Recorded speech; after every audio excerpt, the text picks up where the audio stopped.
ঈশ্বর যখন মানুষের রূপ ধারণ করে মাতৃগর্ভ থেকে পৃথিবীতে আসেন তখন তাকে বলা হয় অবতার।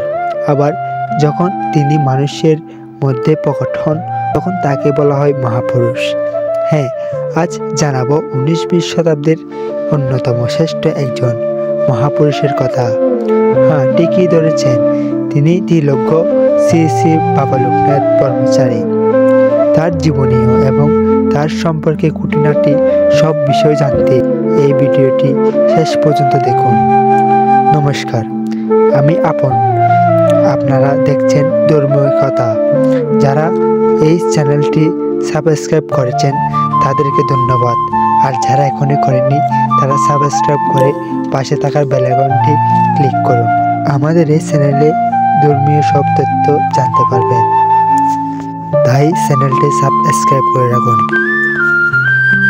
বাঙালির হিন্দুদের কাছে একটি অতি আদরণীয় নাম লোকনাথ ব্রহ্মচারী। তিনি বাবা লোকনাথ নামে সর্বাধিক পরিচিত। বিশ্বাস করা হয় বাবা লোকনাথের আশীর্বাদ সাথে থাকলে কোনো বিপদ কাছে ঘসতে পারে না। বাবা লোকনাথের বিখ্যাত বাণী, রণে বনে জলে জঙ্গলে যখনই বিপদে পড়িবে আমাকে স্মরণ করিবে, আমি রক্ষা করিব। তৎকালীন যশোহর জেলা আর বর্তমানে পশ্চিমবঙ্গ এর উত্তর 24 পরগনা জেলায় বরাস্তায় মহকুমার চরসি নামক গ্রামে বাংলার 1137 সালে অর্থাৎ 1730 খ্রিস্টাব্দে বাবা লোকনাথ জন্মগ্রহণ করেন। লোকনাথ ব্রহ্মচারী বাবার নাম ছিলেন রামনারায়ণ ও মার নাম ছিলেন কমলা দেবী। তার বাবা ছিলেন একজন ধর্মীয় ব্রাহ্মণ। বাবা লোকনাথ ছিলেন পিতামাতার চতুর্থ নম্বর সন্তান। সে সময়ে বিশ্বাস ছিল যে কোনো একটি পুত্রকে সন্ন্যাস ধর্মের দীক্ষিত করা হলে বংশ উদ্ধার হয়। লোকনাথের বাবা রামনারায়ণ তার প্রথম সন্তান থেকে প্রতিটি সন্তানকে সন্ন্যাসী বানানোর চেষ্টা করেছিলেন, কিন্তু স্ত্রীর জন্য তিনি পেরে ওঠেননি। তবে চতুর্থ সন্তান লোকনাথের ক্ষেত্রে রামনারায়ণ তা করতে দেননি। 11 বছর বয়সে বালক লোকনাথের উপনয়ন কার্য সম্পূর্ণ করেন। পার্শ্ববর্তী গ্রামের সন্ন্যাসী ভগবান গাঙ্গুলির হাতে লোকনাথকে সমর্পণ করেন। এই সময়ে লোকনাথের সঙ্গী হন বিনিমাধব। ভগবান গাঙ্গুলি দুই শিষ্য লোকনাথ ও বিনিমাধবকে নিয়ে পথযাত্রা শুরু করে।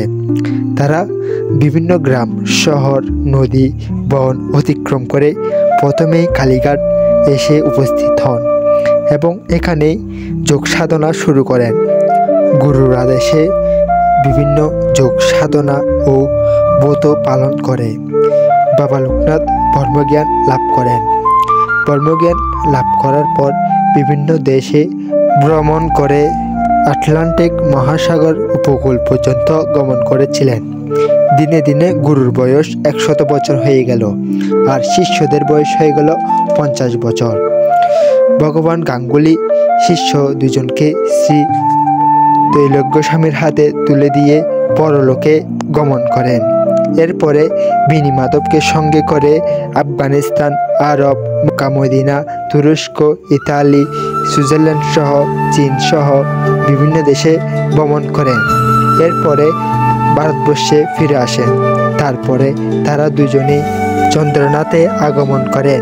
এখানে কিছুকাল অবস্থান করে বিনিমাধব যায় কামাখ্যা ও বাবা লোকনাথ গমন করেন ভারতীতে। ভারতীতে আসার পর তিনি তার মহিমা ও অলৌকিক গুণের কথা চারিদিকে ছড়িয়ে পড়ে।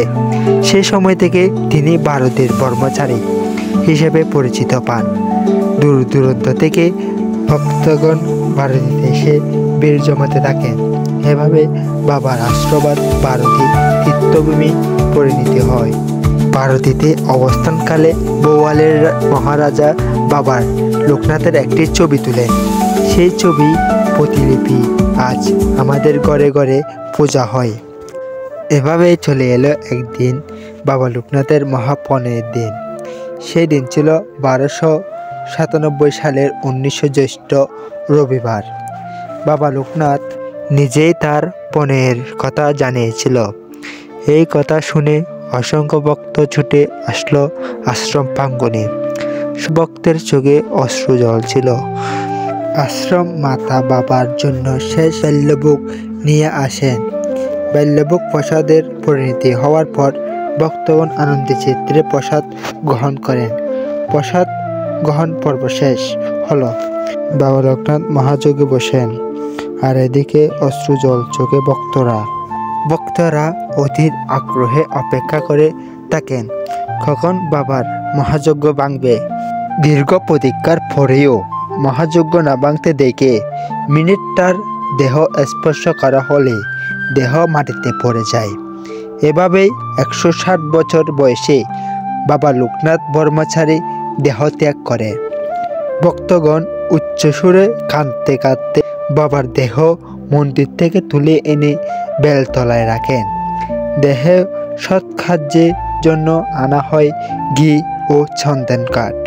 বাবা লোকনাথের পূর্ব নির্দেশ মোতাবেক বাবার দেহ আশ্রমের পাশে চিতায় রেখে দেহকার্য সমাপ্ত হয়।